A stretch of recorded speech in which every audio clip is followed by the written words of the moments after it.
for having me over. It's such an honor, and I'm very grateful to have you on the show today. This is a very important topic for a lot of small businesses, and for us, it's a new program or a new initiative, I guess I should say it that way, that we are promoting. We want more small businesses, more small and diverse businesses to do business with corporations and with the government too at the different levels. So you are the first one in this new series of how to do business Okay. with corporations and the government. So we're very grateful to have you, Sal. No, thank you for the invite, and I look forward to letting people know how to do business with Wells Fargo. Excellent. So for all those that are going to be watching live, you know the drill. Salvador is going to give his presentation, and please feel free to ask any questions that you have through the chat, Mhm. depending on where you are watching. And then at the end of the presentation, we will have a Q&A, and we will wrap it up. So if you are ready, Sal, let's uh, Okay. let's get this party started. Okay. Well, thank you so much. My name is Salvador Enriquez. You can call me Sal. I've been at Wells Fargo for a little bit over 5 years. I'm a supplier diversity manager at Wells Fargo. The supplier diversity team sits within supply chain. We are responsible for purchasing products and services from diverse owned companies. When we're talking about diverse owned companies, we're talking about minority owned companies, women owned companies, companies that are owned by people with disabilities, as well as veteran owned companies, LGBT owned companies. For the past 7 years, we've been spending more than $1 billion per year with diverse owned companies. We're very proud of that number. We're always looking for new diverse suppliers that are interested in being part of the supply chain. So just to give you an idea, it takes about $15 billion, a little bit over $15 billion to operate a company as big as Wells Fargo. Of that, we count what is controllable spend. There's spend that we don't have control, how that money is spent, but there's controllable spend. And so from that, I can report that in 2020, we spent $1.38 billion with diverse owned companies, which accounted about 12% of that controllable spend. There's three pillars or as part of the supplier diversity strategy. The first pillar is obviously the spend growth. And if you go into, thank you for the slide, by the way, you're going to see it right there. You're going to see that there's the spend growth initiative, which is again, where each year we spend more than $1 billion with certified diverse owned companies. Again, minority owned companies, women owned companies, companies that are owned by people with disability, veteran, people that also LGBT business enterprises. That is the spend growth. Then there's the capacity building. I manage the capacity building program, and I'm going to go a little bit more in depth during this presentation of what capacity building is and why it's so important for the supplier diversity strategy at Wells Fargo. So the capacity building uh, pillar within supplier diversity is dedicated to making sure that the companies that are coming to Wells Fargo are equipped and well trained and have the capacity to do business with Wells Fargo. Not everybody that we meet when we're out there meeting companies as part of our outreach efforts has the opportunity to immediately start selling a product or a service with Wells Fargo. So we in 2020 invested more than $3 million with diverse owned companies, teaching them, training them how to grow their companies. I manage 10 capacity building programs. I'm going to go a little bit more in detail later on in my presentation. And then the third pillar is outreach. Before the pandemic, we at Wells Fargo were one of the top sponsors of these major conferences. It could have been with the National Minority Supplier Development Council. It could have been with the Women Business Enterprise National Council. It could have been with the National LGBT Chamber of Commerce. But we were out there meeting companies at these annual conferences, at these procurement conferences, at these expos, at these matchmakers, where if we found a diverse supplier that we felt was ready to do business with Wells Fargo, we would recommend them to our supply chain leadership and managers and say, here's their company, take them into consideration for any upcoming RFPs. So that's the overall supplier diversity strategy at Wells Fargo. We have, again, spend growth, which is to spend more than $1 billion with diverse suppliers. Then we have the capacity building program where we train companies how to do business with Wells Fargo. I manage that particular program at Wells Fargo. And then we have the outreach.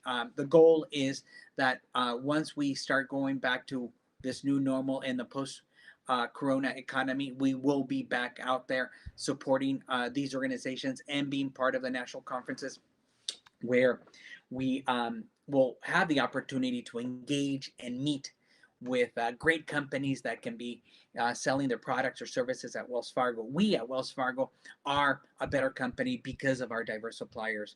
We are very fortunate that we have some amazing diverse suppliers, and through these diverse suppliers, we are finding innovation. We're finding new ways of doing business. So during the pandemic, we did continue to provide capacity building to diverse suppliers. I'm happy to report that in 2020, we trained more than 800 diverse owned companies through our capacity building programs from all over the United States. Next slide, please. So whenever you approach us, and as I said, it could be through email or it's because you're going to register in our website that says I'm interested in learning more about the Supply Diversity Program, and in an upcoming slide you are going to see the link of where to register as a supplier of Wells Fargo. You're going to first have to determine if the product or service that you actually are selling, are we as a bank going to be purchasing this product and service? And again, we're one of the largest financial institutions in the world, and we purchase from a building to a pen. And so we're always at telling those potential diverse suppliers that are interested in selling a product or service, is the product that you're selling going to fit into our supply chain? So again, we and you got to be ready. What if you're selling, let's say, pens, or you're selling notebooks, or whatever type of product? We may come to you immediately and say, well, we're a big company, we're going to purchase a big amount of product from you. Are you ready to sell us those products? So this is, as I said, when you approach us, you need to answer these questions and say, I am a business owner, I want to sell a product to Wells Fargo. Will my product be purchased by a company like Wells Fargo as a financial institution?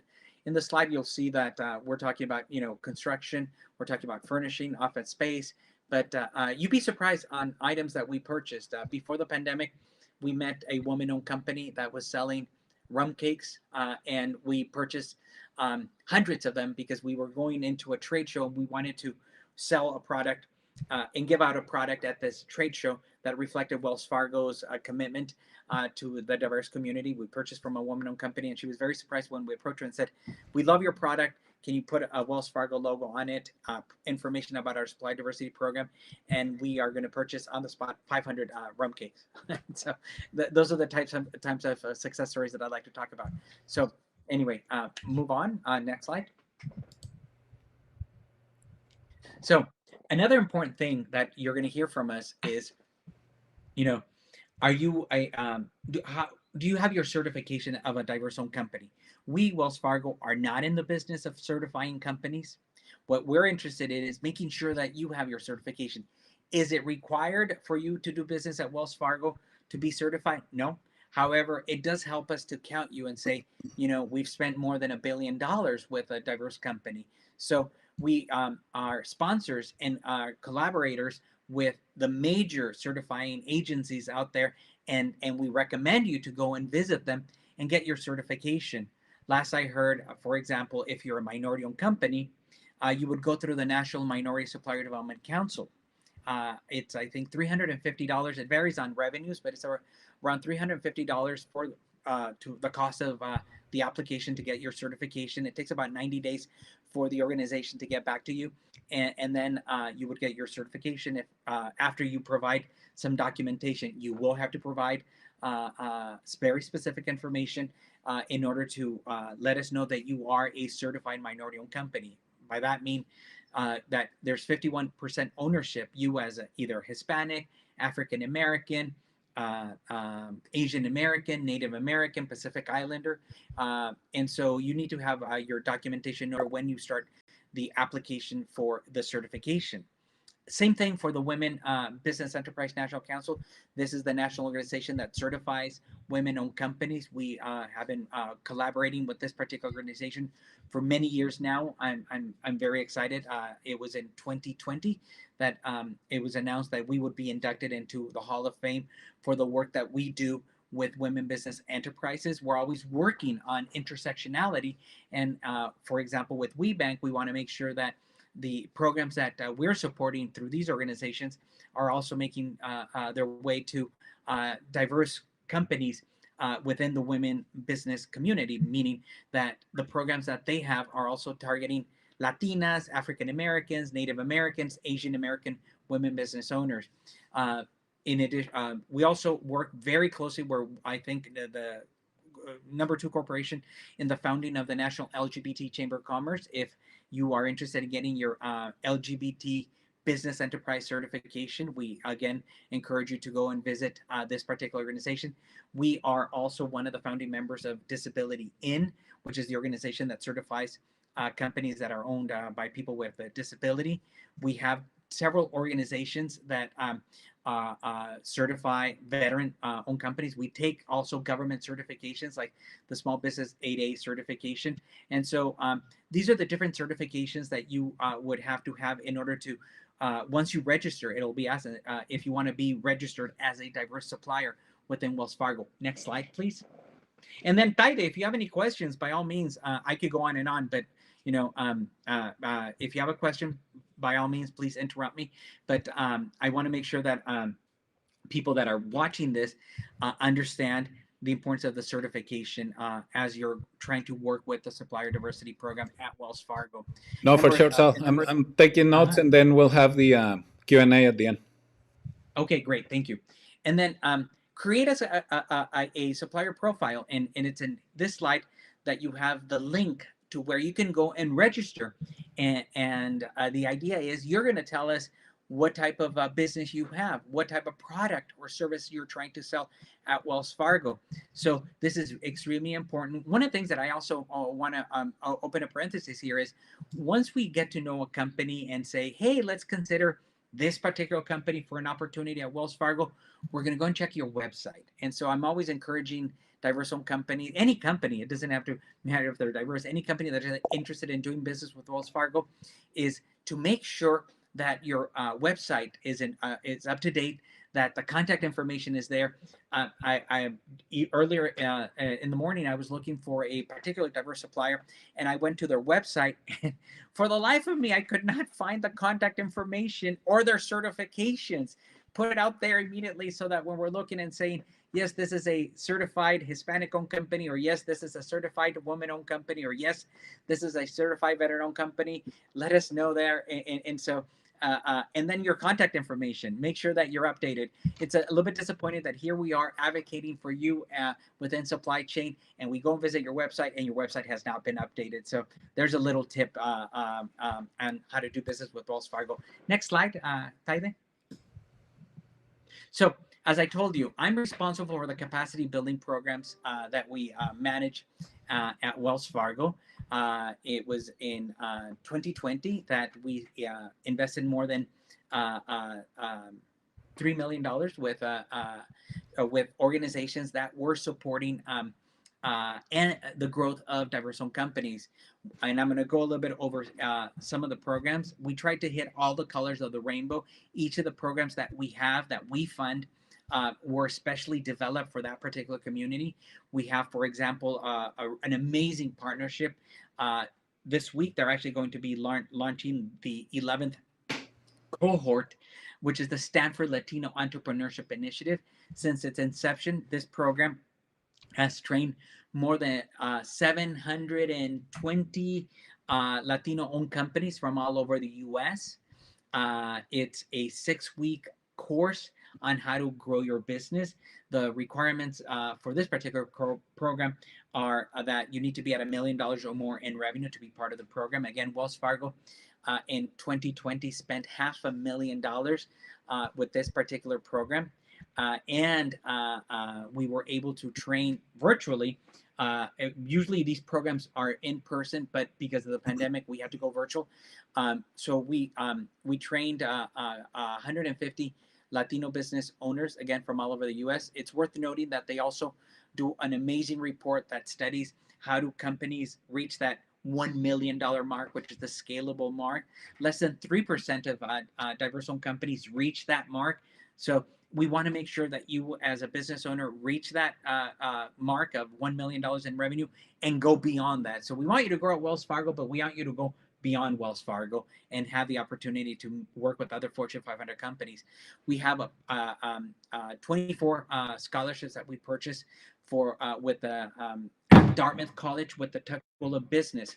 What is really neat about this particular program is that one includes 40 hours of training with the business school professors at Tuck School of Business, again at Dartmouth College. They have the oldest MBA in the country. We've been purchasing scholarships from this particular program for many years now. We're looking at doing something similar in 2021. So this is, again, very exciting because it's open to companies that are interested in doing business with Wells Fargo and current suppliers. We make the recommendations to Tuck. We also go with our partner organizations like the Chambers or WeBank or NMSDC and say, hey, do you have a company that you're interested in helping them learn how to do business with Wells Fargo, how to grow your company? And they'll make us those recommendations. And actually, we will send them to Tuck. Before the pandemic, the scholarships covered everything but transportation. So it included room and board, it included registration, and included the books. And all the companies that have graduated from this particular program have loved it. We have a program specifically for African American female entrepreneurs called the Game Changer Program. We also partner with the U.S. Hispanic Chamber of Commerce in 2020 through the Avanzar program, where in 7 markets throughout the United States, we were able to teach companies how to grow their businesses. We also have the WB Executive Education Program, where these companies get about 15 hours of training to grow their businesses. Again, taking into consideration the specific needs of the women business entrepreneur and teaching them how to scale their business. We brought actually leadership from Wells Fargo to teach the leadership part of this program. And what is really neat of all the programs that are listed in the slide below is that they have an access to capital component. And it proved very valuable because, as you may have seen, in 2020, when the Paycheck Protection Program happened, a lot of diverse-owned companies did not take advantage of this program. But I'm happy to report that the 800 companies that participated in our capacity building programs, and many of these programs, when we surveyed them, we found out that they were securing funding through the PPP at a rate of 80%. And more than 80% of the people that were in the program were actually securing funding through the PPP. Equally important, we brought in subject matter experts from Wells Fargo that were teaching the companies in the program on how to ensure that that particular loan became a grant, that you followed the procedures that were being asked by SBA to make sure that that loan became a grant. And so we continue to do the same thing for the PPO, the Patient Protection Program 2.0. And so equally important, something that Wells Fargo did, and it's been announced on several forums by our leadership, is that the profits that we got from the Paycheck Protection Program are being given back to the community in the form of grants. It could be through the support of, and it's called the Open for Business Fund. And so we've supported CDFIs. We have Open for Business grants that are dedicated to helping grow diverse-owned companies. There's going to be some announcements on more of that funding going back to the community through the resilience grants that are going to be announced, I'm told, sometime in June. So for the organizations that are interested in learning more about those grants, it's coming down the pipeline. So again, this is Wells Fargo's commitment, investing in the diverse business community.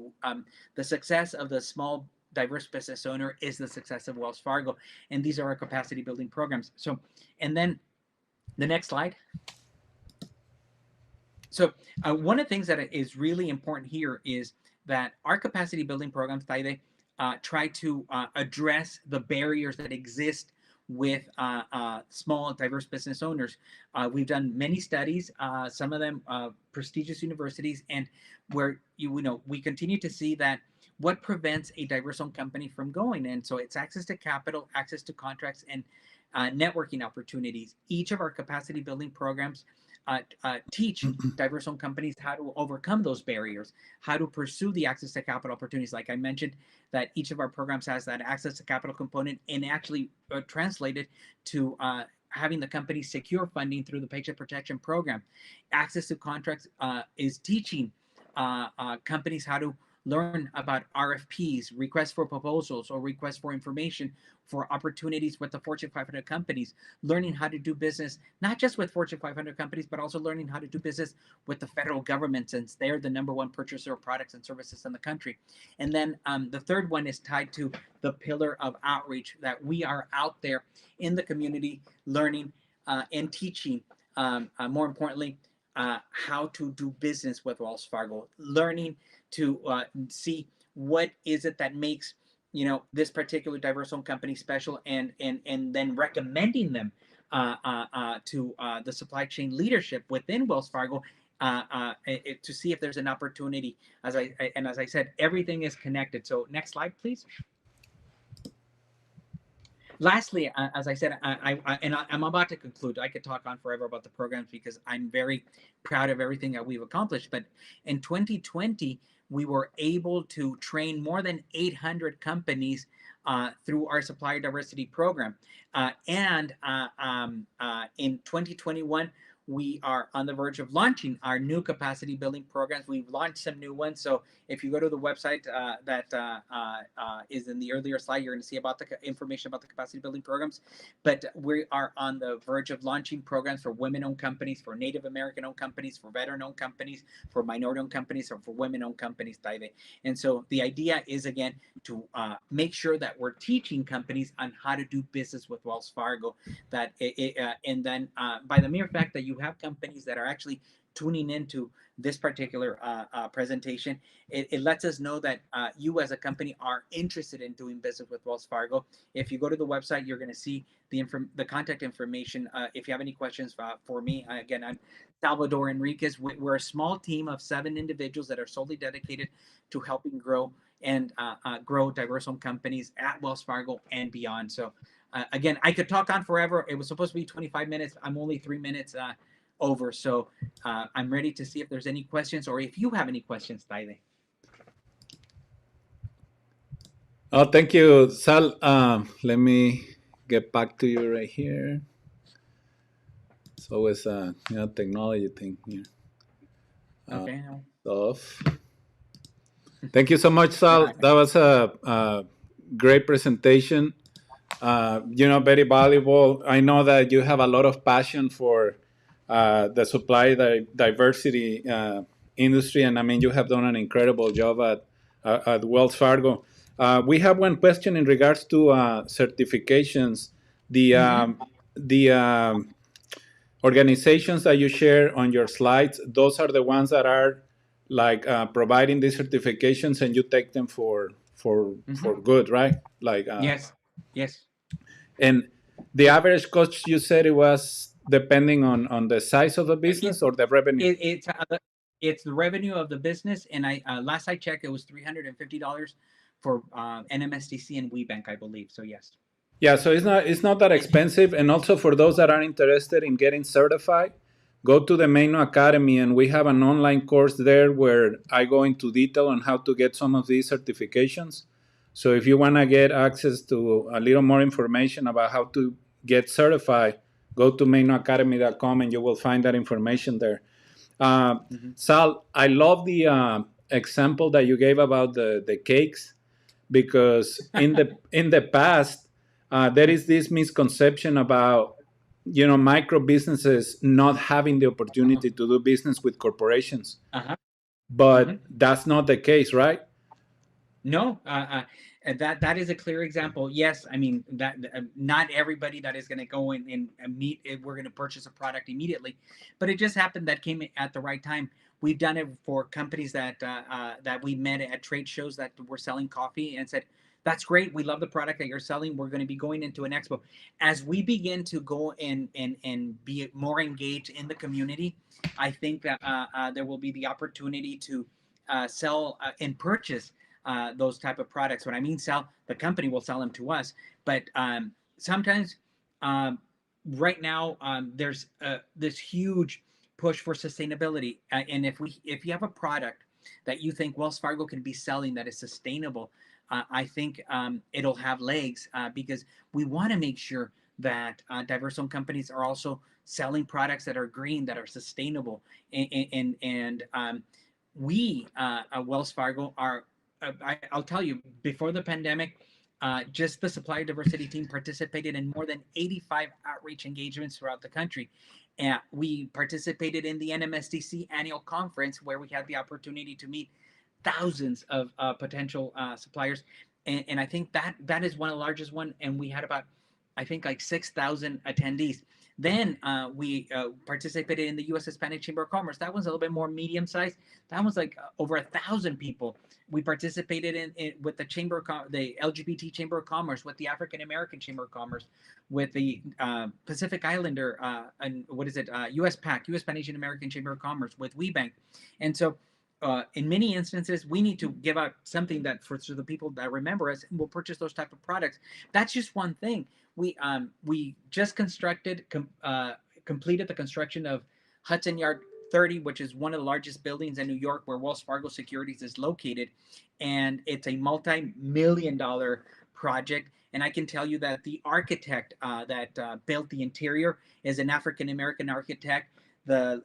We have at the bottom of the building, there's a branch, a Wells Fargo branch that was built by a woman-owned company, Theodore Williams, and so these are companies that we actually met at these outreach engagements, and some of the companies that we continue to use, we'll send them back to school and say, it's time for you to go to Dartmouth and learn a little bit more on how to reach this growth that we would like for you to see, and we'll invest in it.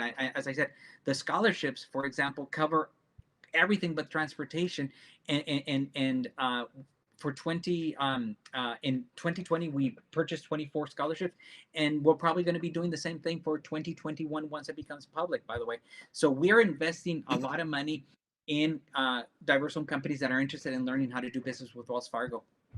No, and we are part of the those scholarships that you have given away in the past as the part of the Chamber Training Institute.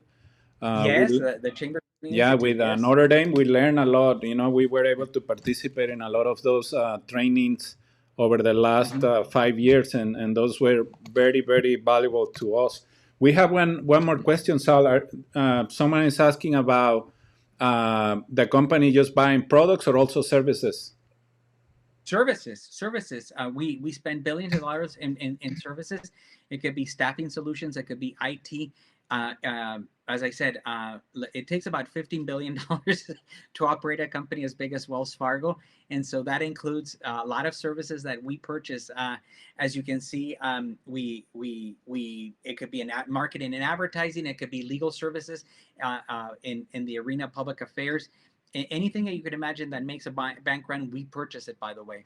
And if you have already the experience of working with the financial institution, it puts a little bit of a leg up because we know that you can do business with companies like as big as Wells Fargo. And what advice do you have for those small businesses that do not have the opportunity to go to these networking events, but they are interested in doing business with corporations like Wells Fargo? So I would register in our profile and learn more about what are the upcoming opportunities. Take advantage of the virtual capacity building programs. As I said, one of the silver linings that we saw within the COVID pandemic was that companies that usually did not bother to take advantage of these capacity building programs were actually participating, that they were dedicating time because that's what they had, because they were not out there because of the COVID, and they completed the courses. And some of these courses are not long. I talk about Dartmouth being 40 hours. I talk about Stanford I talk about WeBank, but some of these are we last year we did the Recover Resilience grants, and that was about I think 6 hours of training on how to better navigate the COVID pandemic. And one of the things that we saw was the importance of learning how to do business online. And so you're going to see more of that, and that's where you are an expert, Taide, that if you have the opportunity to learn how to strengthen your e-commerce platforms, you're going to be better off because the companies that were already selling their product or services online fared much better than those that did not have a platform to sell their product or service online. And so I think that this is why it's so valuable, the work that you are doing in the community, Taide, that you are actually teaching businesses on how to do e-commerce. And so I wish I could clone you and throw you out into the world and say, this is what small businesses need to learn, because what we're seeing is there's going to be a lot of innovation that is going to be coming in to us because of all the great things that were planned out during the pandemic. People were in a thinking mode, and so great things are going to be coming out of this pandemic once all the doors are fully open. And we want to make sure that the small and diverse owned company takes advantage and they're well set. This is why, as I said, we're investing in the community by funding our capacity building programs. Um, I, I promise everyone that I didn't pay Sal to make that plug, but it is extremely important, guys. Just listen to what he said throughout his presentation. Like, he uses a website as a reference, to see what the situation is with the company. So it is extremely important for everyone who is in business, regardless of you having interest of doing business with a corporation or with the government. You must have an online presence, and you have to take this very seriously because your future depends on it. Now, throughout your presentation, someone heard the $1 million revenue, but I think that you were referring to the Stanford program, but that's not like the one of the requirements to do business with Wells Fargo, correct? No, that is not. That is just one program. The Dartmouth program, you could be at $100,000 in revenue in order to participate. The Game Changer program is for startups. So we try to hit all the colors and all the different sizes. Yes, because you may have a company already, let's say, with $2 or $3 million in revenue, and so we want them to reach the $10 million mark. And so the training that they're going to be getting is very different from the company that is currently at the $50,000 mark. We want that $50,000 company to go to the $100,000 or the $1 million mark, and so that training is focused on that. How can they learn more about the different programs that you are sponsoring? Like, if someone is interested in applying for the startup program that you just mentioned? So if you go to the website, you're going to see information on each of the capacity building programs. Yeah.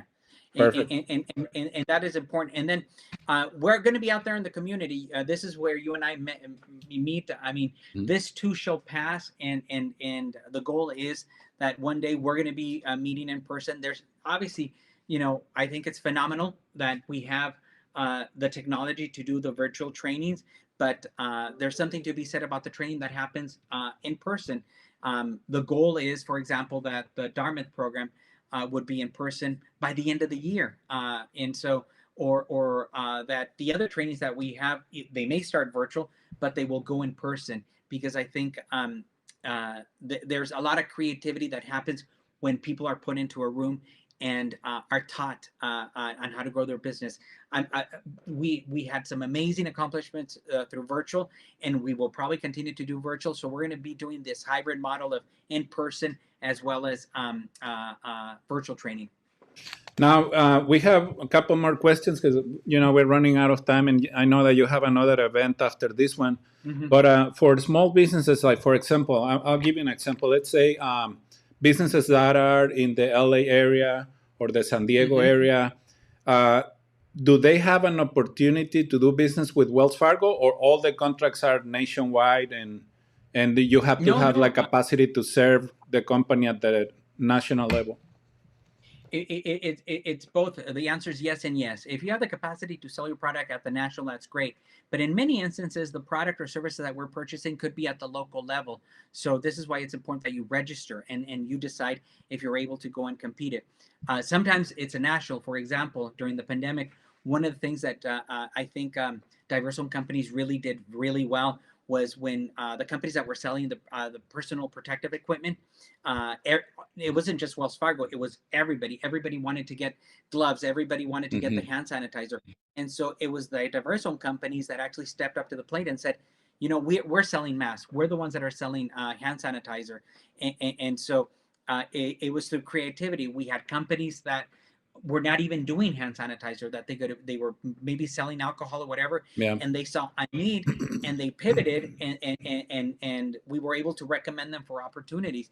And so it's about being at the right time and being innovative and say, yes, I can actually deliver the product that you're looking for at the And local level. one more question, Sal. Do you have different tiers of contracts within Wells Fargo? Because someone just asked about contractors and subcontractors. So yes, we many so as I said before, so we spend over $1 billion with diverse suppliers, but then we also encourage our non-diverse suppliers to purchase products from diverse suppliers. Mm. So if you're not able to go and sell your product directly to Wells Fargo, there's the opportunity to sell it to the non-diverse contractor, and we get to count that subcontract opportunities. And what we actually see is the contracts that were subcontractors later on in life actually go and pursue and become prime contractors, and that's a wonderful story. Yeah. Something also that happens is we see subcontractors, and it's happened a little bit more because of the pandemic. We saw subcontractors that were getting swallowed, purchased by the bigger companies, and I think it's great. So we could have been buying millions of dollars from a woman-owned company, and the lady decided that, you know what, it's time to sell the company, and so we wish her well, but we're not able to count that company anymore as a diverse supplier, and so I think it was over $300 million that was done in subcontracting opportunities out of the 1.38 that we did. I don't have the number on the top of it, but I know it was more than $300 million in subcontracting opportunities. And as I said, we encourage our non-diverse suppliers to do business with subcontracting opportunities and to do business with diverse suppliers, and we are able to count that second tier subcontracting. Yeah, no, and I'm glad that you mentioned the 300 million because I mean that amount is, pretty big. And if we think about the economic impact that those dollars have in our community, they are huge. Yes. Like Yeah. even if you put like a company, if a small business grows from 150,000 annual revenue to 250, Mm-hmm. that Mm-hmm. 100,000 is a big jump for them and it's a big jump for It the is. economy, right? Mm-hmm. So And it could just be mhm. it's like the stepping stone. They may not be ready to be doing a prime contract with Wells Fargo, Yeah. but as a subcontracting, they're able to kind of be on their way, and it's really rewarding to see these subcontractors go and compete for the contracting opportunities and graduate as a prime contractor. And it happens not just at Wells Fargo, but it happens at most of the Fortune 500 companies. Yeah. No, and that's it's a very important message what you're sharing with us right now because we don't want small businesses to get discouraged from trying to No. pursue a business opportunity with companies like Wells Fargo. You just have to Mm-hmm. understand the process, take advantage of the training opportunities that are provided by the company, and Sal already shared a lot of them. So take a look at the different programs that they have. But the most important thing right now is that just follow the process. Sal Mm-hmm. is telling us to register. That's the first Mm-hmm. step. Take a look at the opportunities that are available. See if Certification. certification. See if you have the capacity to fulfill any of the RFPs that are in place. And if Mm-hmm. not, just keep growing your business, Mm-hmm. training your staff, and having the Mm-hmm. capacity. That's why they're called capacity building programs. And It, are there anyone's coming soon, Sal?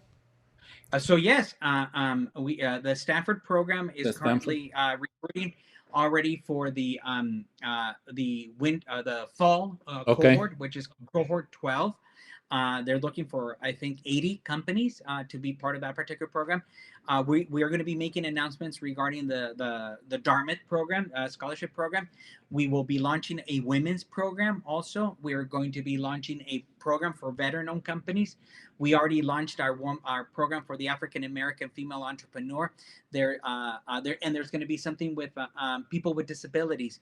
And then it, it it was at the if you think about it, it was in 2020 that we were not even planning to do the R&R training, not the R&R, the 3R training, the resilience, retooling, recover.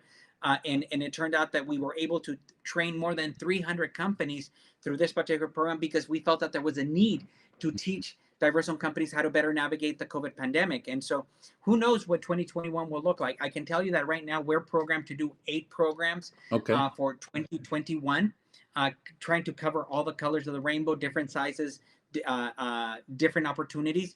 But then, we may find ourselves that we feel that there's a need to do something else and come up with a new program. But right now, we have 8 programs that are scheduled for 2021, 2022. And Sal is very active on social media. So for all those that wants to follow him on LinkedIn and Twitter, I guarantee you Yeah. that if you do, you're gonna learn, like hot off the press when these programs are open for business, and then you can apply. And trust me, Yes. as being one of the recipients of past programs, I can tell you that the quality of the instructors is prime. Also the networking opportunities that happen in any of these programs are very valuable too. So, it's a win-win however you see it. And if now a lot of these programs are virtual, you don't even have to travel anywhere, Yeah. So So I'm yeah. pretty sure that you have reached, or you had a bigger reach last year than in Oh yeah. previous Yeah, trainings, and huh? as I said, we have professors from the Stanford Graduate School of Business, from Dartmouth College at the Tuck School of Business. You've mentioned that in the past we partnered with Duck. I'm sorry, no, with No, Notre Dame. Notre Dame, Mendoza College of Business. We did something similar with. We have trainers from Harvard. We had trainers from MIT and GW. So the trainers that are coming to these capacity building programs are from the top schools. That's what we're trying to do, making sure that we're bringing in subject matter experts that are going to teach you about innovation, leadership, access to capital, access to contracts, so that when you graduate from these programs, you're going to be ready to grow at Wells Fargo and beyond Wells Fargo. As I said, we're very happy to see when some of the companies that we helped train are getting contracts in other Fortune 500 companies, and they keep in touch and say, guess what, I just landed a contract with this other company. And Yeah. and at the end of the day, that's our success, that we're able to grow these diverse-owned companies, because at the end of the day, these companies are the ones that are in our community. They're the ones that are creating jobs and are giving opportunities to our community. So it's a very nice relationship to have with our collaborators. No, for sure. And the beauty of private procurement is that the doing business with the government, there are a lot of steps that are very similar. So, you are almost ready to do business with the government too, especially Yeah, when you no, get through that training. I can tell you that if you can do business with Wells Fargo, you could do business with the Department of Defense, the Department of Transportation. I was a federal employee. I used to work with the Department of Commerce, and I was very proud of the work that we did in the federal government, and the commitment that was made by the federal government in order to ensure that we were purchasing products from women-owned companies, from minority-owned companies, and now to be in corporate America and having similar programs. At the end of the day, as I said, it's all making sure that we are very committed to the growth of diverse-owned companies. We understand that diverse-owned companies play a very critical role in the economy and the recovery, and that they're going to be playing, as I said, a very important role in the post-corona economy. So this is why I love doing these type of presentations, because it lets everybody know that we can work together and make sure that and you've seen the numbers. I mean, we're talking that some experts are saying a growth of 6%. So we want to make sure that diverse business owner is aware of what is coming in the horizon, and that they actually grab the bull by the horns and take advantage of the growth opportunities that are in the horizon. No, for sure. And I know that you have a presentation in like 10 minutes. Sal. Is there anything else that you would like to add before we leave? No, no. Thank you so much for this opportunity. Thank you. I know that I've seen all the people that actually show up to the programs that you have, and I hope that they're able to go online, register, and learn more about our supplier diversity program at Wells Fargo. No, for sure. And you know, I'm very grateful for the opportunity to have you on the show today. Thank you so much for the information that you shared. And I also want to make a public announcement here that I'm very proud of the work that you do, Sal, because you just don't represent Wells Fargo with the best integrity and the most professional way that I can think of. But you also are very passionate about helping small and diverse own businesses in our community, and you understand the valuable contributions that we provide to the economy. And just like you said a few minutes ago, you know, the recovery is going to come from the middle class and the small business community in America. Yeah. And by providing access to these valuable resources, you are just contributing to the growth and development of our economy. So thank you so much, Sal, for everything that you do, you know, for the community, and also for, you know, the Mexicans out there, you know, the Cinco de Mayo today, you know. Gracias, mira, with my Wells Fargo red shirt. But thank you. You know, we have Juan Carlos Uribe, Patty, Santos. We have many folks that are saying thank you to you, Sal, for the presentation. And thank you for those that watch us live. And make sure that you share this presentation, because, you know, knowledge in our community is very important, and these are very valuable resources. And if we can see, I would love to hear from Sal, you know, in a very short period of time, that many of the companies that are watching this presentation now are doing business with Wells Fargo. Thank you so much, Taide, and we'll see each other soon, okay? Thank you. Have a great day, Sal. Thank you. Take care. Bye-bye. Thank you. Bye.